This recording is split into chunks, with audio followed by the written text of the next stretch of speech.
Les zones de non-droit, c'est une chose que la France ne connaissait pas, hein, qui était répandue dans d'autres pays, donc je pense aux États-Unis notamment. Il faut savoir qu'aux États-Unis, ils ont réussi à contrebalancer le mouvement. Donc déjà, restons optimistes. Une zone de non-droit, c'est donc un endroit où, bien sûr, la police a parfois du mal à aller.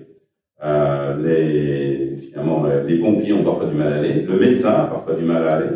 Parce que les habitants du quartier, les jeunes de ce quartier, certains des habitants du quartier pensent que c'est à eux, c'est leur domaine et personne ne pénètre. Et c'est surtout une zone où nos concitoyens se sentent mal, ne se sentent pas en sécurité. Donc, je pense que la première chose à faire, c'est évidemment de régler le problème au niveau auquel il se pose, c'est-à-dire localement. Nous, par exemple, à Melun, on a mis en place un groupement intercommunal de traitement de la délinquance, c'est un GITD, qui fonctionne très bien. Ça réunit tous les acteurs locaux.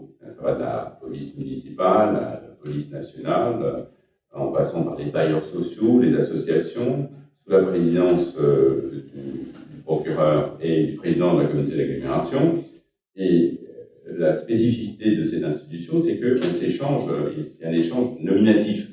Donc on peut repérer les délinquants qui sont intervenus à 3 ou 4 endroits, on peut constituer un dossier, le procureur pourra faire des réquisitions efficaces, et donc on peut véritablement agir. Parce que le gros problème de notre pays, c'est que nous avons une multitude d'institutions qui sont souvent très cloisonnées les unes par rapport aux autres, ce qui affaiblit l'efficacité de l'action.